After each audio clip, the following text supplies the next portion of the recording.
Labor isn't supposed to hurt. It's supposed to work. And that's not just wishful thinking. That's physiology.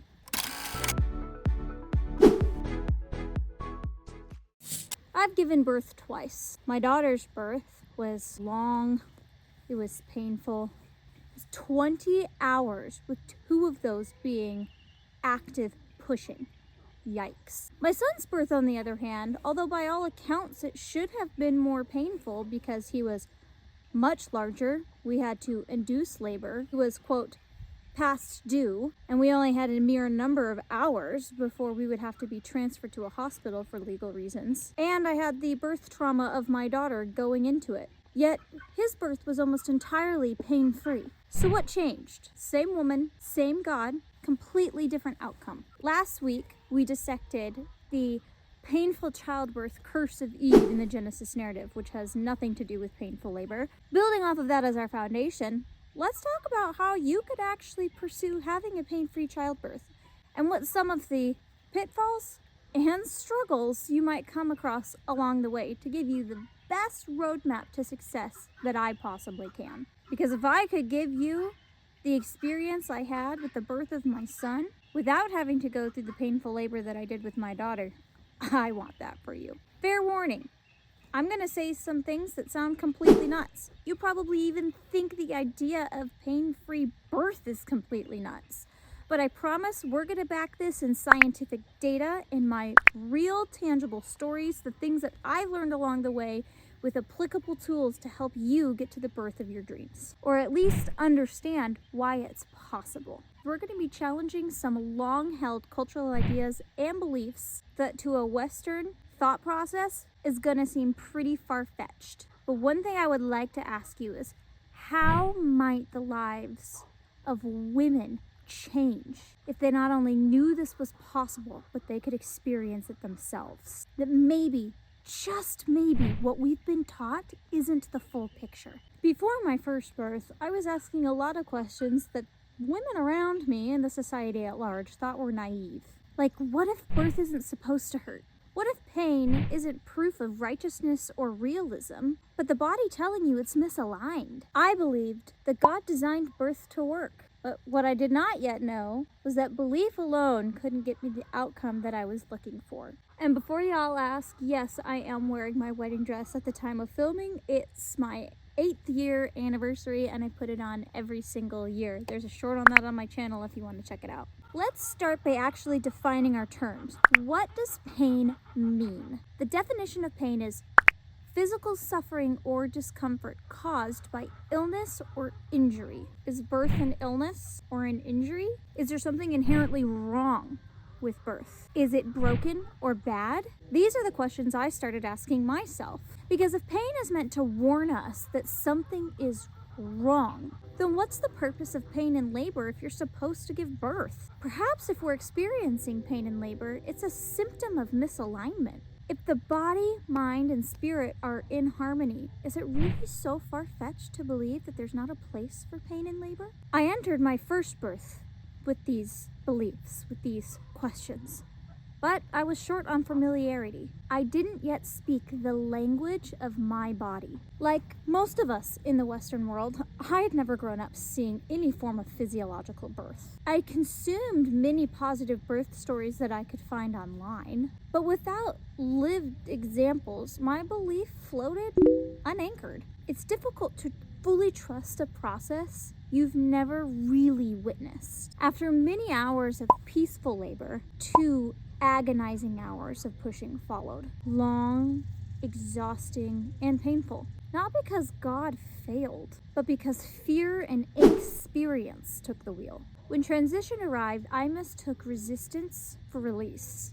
As crazy as it might sound, unknowingly, my body ended up tensing against the very waves that were meant to carry me through. Even though I thought I was releasing and surrendering, I did not know yet how to partner with my body. Pain became a mirror, showing me the places where I still hung on to control. Looking back, 2 big moments in my daughter's birth really stand out to me. The first one is, no matter how hard it got, I never told myself, I can't do this.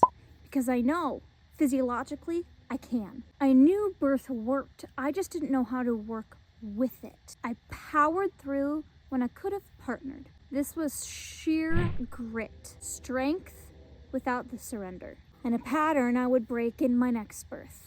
Strangely enough, in both of my births, crowning was actually my favorite part of the birth itself. It was the only time in both scenarios I felt completely in sync and in control. Instead of pushing with a contraction, I actively fought against one. And although it was uncomfortable, I knew I was doing what was right for my body because it allowed all of my tissues time to stretch. When the next waves came, I partnered with them, and my children were born. It made the very end of labor with my daughter what I had been praying and hoping for the past 2 hours. Just took me a little bit of time to get there. Our beautiful 7-pound, 7-ounce daughter was born after 20 hours, and honestly, those last 2 hours left me pretty scarred. The thought of another unmedicated birth didn't even seem possible for almost an entire year. Here's where some things can get a little bit tricky. When you start believing in these concepts that are radically countercultural, you're gonna encounter some resistance. And as much as I didn't want it to affect me, these doubts still lingered in my mind from the many well-meaning people around me. I remember at 8 months pregnant with my first, I found myself in a circle of women who wanted to prepare me for reality. 4 women, all at once, all older, all well-intentioned, explaining to me how my belief in a pain-free birth was naive. One telling my husband even, "Poor Kinsey, we're lecturing her about the realities of childbirth." Another echoing directly to me that women who've experienced a pain-free labor, their stories are BS. Their words unsettled me more than they likely realized. Not because they were cruel, but because they revealed something deeper and profound about our culture in general. I remember vividly thinking, after this conversation got going, which only got going because one of the women asked me how I was feeling about my upcoming birth. I thought, how is this helpful? How is this appropriate? Why would anybody actively want to speak fear over something that's already overwhelming, daunting, and extremely sacred? And yet now, with more time, space, and perspective, I get it. Here's the thing. Birth horror stories are rarely malicious. They are often unhealed trauma looking for company. Because those stories and experiences are very real. But what's true for one woman's nervous system doesn't have to be your reality. Put bluntly, when you're actively retraining your mind for peace, while those stories are valid, they are completely not relevant data to you. They come from different environments, beliefs, and chemistry. And the good news is you can honor somebody's truth without making it your own. The reality is, though, we live in a culture where fear-based teaching is considered normal, which means your boundaries have to be bigger than polite. They have to be protective. Quick note before we continue. I'm not a midwife, doctor, medical professional, or miracle worker. I am sharing my personal experience and research that shaped it. Nothing here is medical advice, it is testimony and education. So please take what resonates, pray about it, and talk to your healthcare professional before you start quoting me during contractions. Got it? Good. Let's get into the rest of the video. Your highest leverage is absolutely your mindset. In Proverbs it says, "As a man thinketh, so is he." This phrase was popularized by James Allen's book, As a Man Thinketh. What he understood is what science now confirms, that thoughts directly influence chemistry, and chemistry directs the body. What we allow to influence us becomes the hormonal signal that our body blueprints to. Allen wrote that our mind is the connection of our inward character and our outward experience. In birth, that truth takes on flesh. What you believe about your body becomes the very environment that your body labors within. Your body listens to what your mind believes. The whole scientific field of placebo proves this to be true. What you believe is often what you experience. If you're preserving the narrative that you're believing for, one that's rooted in faith, physiology, and trust, not in fear, this means you have to guard that space where belief and biology meet. When everyone around you treats fear as realism, calm can look like denial. When the system expects intervention, trust can look like rebellion. That's why your boundaries have to be wide enough to hold misunderstanding. And this is where I got my own boundaries wrong. In the over-explaining, the defending, and not allowing enough space for people to hold their own experiences while I actively pursue something different. Because peace doesn't thrive where it's constantly explained or defended. You have to be okay with being misunderstood and comfortable creating clarity even when other people disagree. People's beliefs are shaped by trauma, lived experiences, and deeply held paradigms.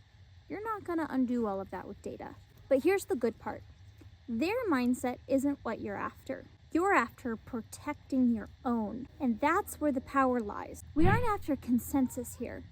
We're creating boundaries to result in peace. So how do you actually do this? How do you set boundaries without feeling guilty or rude? The first step is recognize fear dumping for what it is. Fearful stories aren't prophecies. They are memories. You can be compassionate towards others while protecting your own space. Faith comes by hearing, and so does fear. So it's up to you to surround yourself with stories and voices that support the path you're trying to take. Often this takes practice, especially for women who tend towards being highly agreeable or people-pleasing. Having phrases, tactics, and words ready ahead of time can dramatically help, like muscle memory for your confidence. So here are 5 tactics for you to help you set these boundaries. 1. Let your first word be your breath. Before responding, take a deep breath and allow the exhalation to be the first word in your sentence. This tells your nervous system that you're not in danger and allows you to be more collected with what comes next. 2. Use short, neutral phrases and avoid saying "I'm sorry,"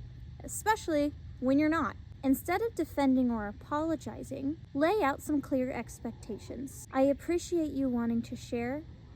Right now, I'm only consuming positive birth stories. Let's pick this up at a time after my baby is born. 3. Similar to number 2, but redirecting the conversation and giving it a place to go, such as, love that you want to share, but I'm focusing on positive stories right now. Is there something exciting that we could talk about? 4. End the conversation, kindly but firmly. Could be something as simple as rehearsing this ahead of time, because if you're a people pleaser, I know that this is not going to naturally come out of your mouth. Rehearse saying to yourself in the mirror, I need to pause this one. This doesn't align with how I'm comparing. Am I to defend some people? Yeah. Is protecting your birth space entirely worth it?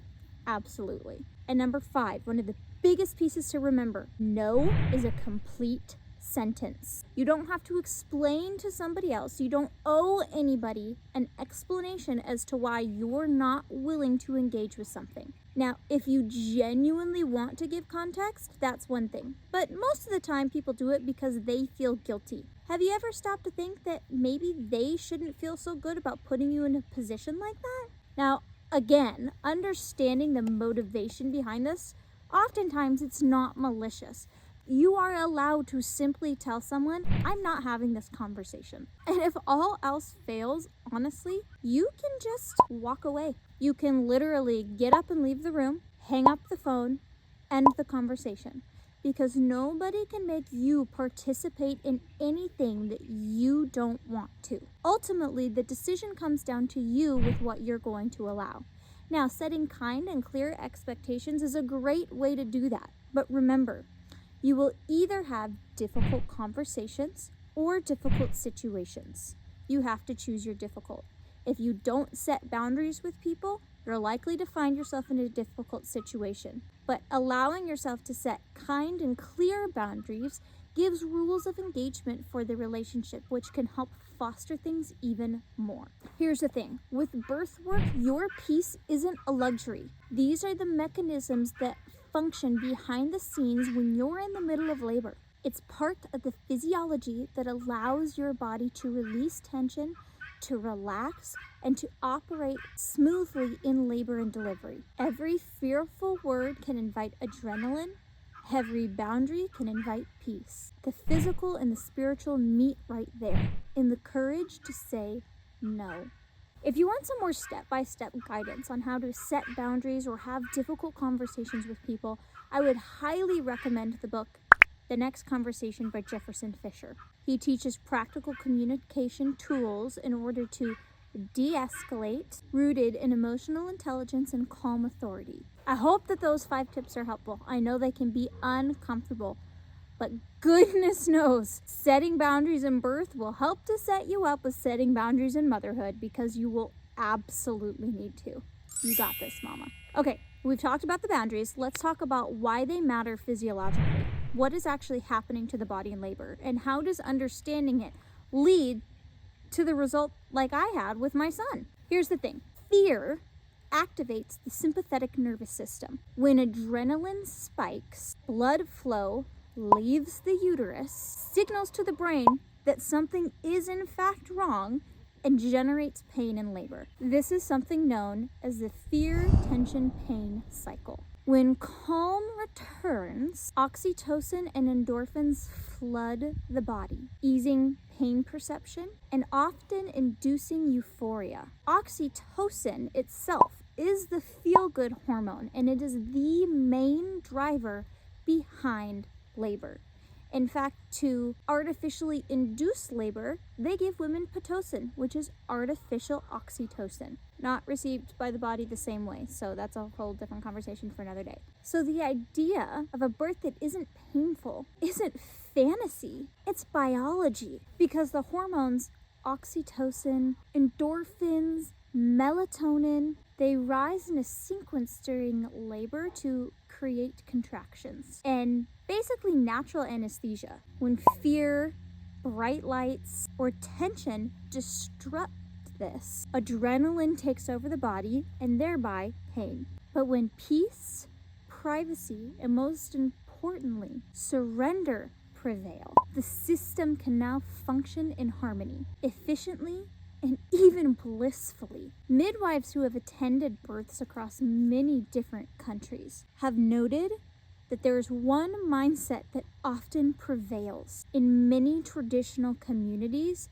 the assumption is birth works, and so it does. From the Polynesian islands to rural Africa, women have birthed in calm, familiar spaces for centuries. In communities where birth is sacred, women describe sensations as powerful, but rarely agony. Birth works when the body is allowed to do what it's designed to do. Even women in comas have given birth. Evidence that the Creator has hardwired the process in us so deeply, you don't technically need consciousness to make it work. So how does all of this work with my second birth that was almost entirely pain-free? About 2 years after the birth of my first came my son. By all accounts, based on everything that was going on, this labor was set up to be more fearful than my first. My son was past due, and we were only hours away from having to legally be transported to a hospital,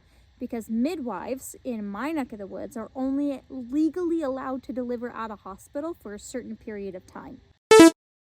Past the 42-week mark, it would have been a mandatory transfer to a hospital. Thoughts of why hasn't my baby come yet? Is there something wrong?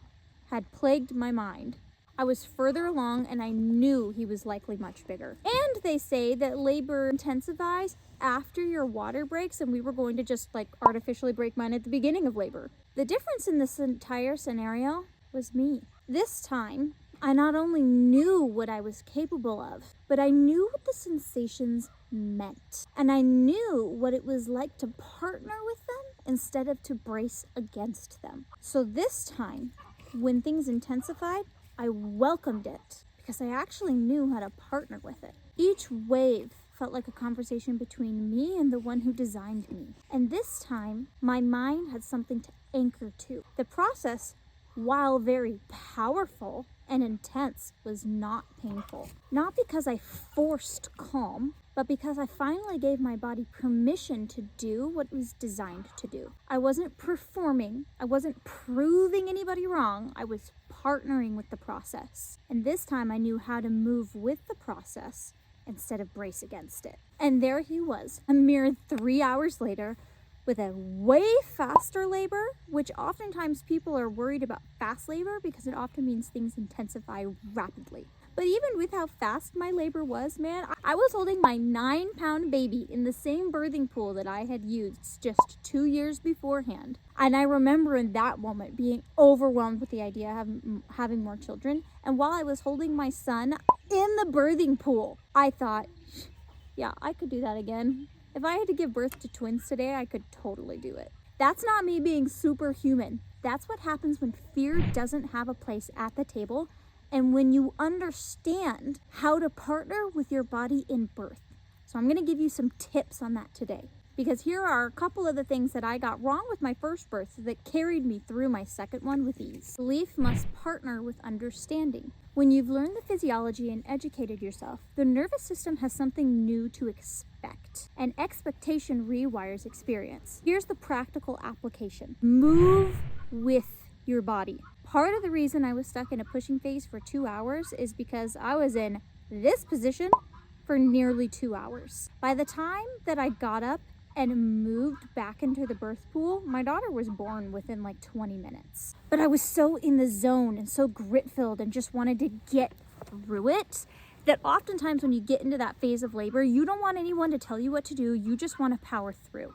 That should be your indicator that you need to adjust something. Because in labor, motion is lotion. If something is stuck, just getting up and moving can really help move the needle. Because movement encourages flow and will allow you to find rhythm with your body more. Because your body was actively made to move through labor. In my first labor too, I thought the whole process was about pushing down and out. I'm gonna breathe my baby out. What I didn't fully comprehend was the first portion of labor is all about pulling everything up and out of the way, which is the dilation stage. The uterus pulls everything up and out of the way as it builds up power on the top, which is called the fundus. It's like energy collecting, up, collect. So that once you hit transition, you have all of this power ready to go to push your baby down and out. This energy, if it's resisted or feared, is kind of like an electrical circuit that's short-circuiting. Sparks fly and the system overloads. But when the circuit is clear and it has a place to be channeled, it lights up with power, turning energy into progress. Labor works the same way. Flowing energy, guided by peace, creates power without pain. One of the things that really helped me in my second labor as well is as things started to intensify and I knew that the pushing stage was here. For my first labor, I just tried to breathe through and with my contractions, which ended up having me actually resisting them, even though I thought that I was trying to release tension. I didn't realize that I was actively resisting the sensations because I didn't know how to partner with them. I'd never been there before. The second time around, when I felt that energy and I could literally visualize everything is up and out of the way now and the energy is ready to push everything down, I actively pushed with my body when the surges were there. I didn't do what they call purple pushing, which is where you're constantly pushing.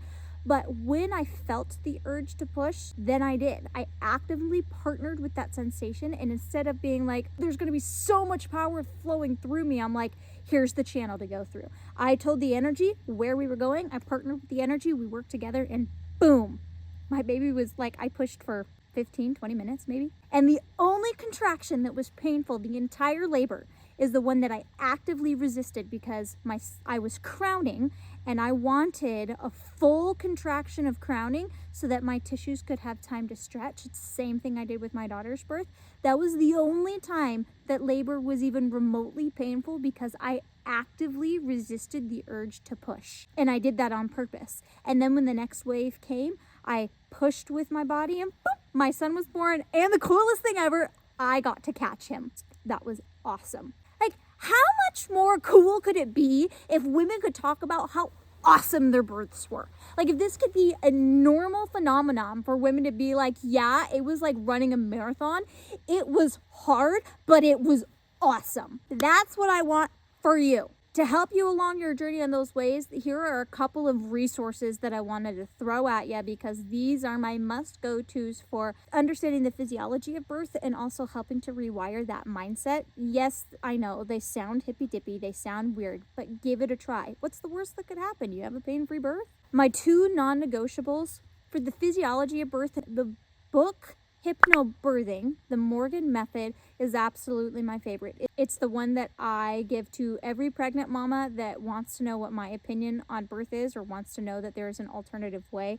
This book is dynamite. Also comes on Audible. I listen to the Audible over and over and over again. It helps you understand how to restore that natural hormone balance in birth. In fact, research shows that women trained in this method often experience way shorter births with much fewer pain. This method rewires that fear, tension, pain cycle and helps you get into a different mode of understanding as far as it's related to birth. I'll tell you, the last phase with my daughter was really hard, the 2 hours of pushing, but the rest of my labor with her was great, and largely due to this book because it gave me the mindset shifts and the understanding to really trust in the labor process. I was just missing a couple of those key pieces like moving in labor, really partnering with the sensations and visualizing what was actually happening. This book is 100% phenomenal. You should give it a read or a listen. The other non-negotiable for me, especially if you are faith-based, because I am, and I still love the hypnobirthing book, okay?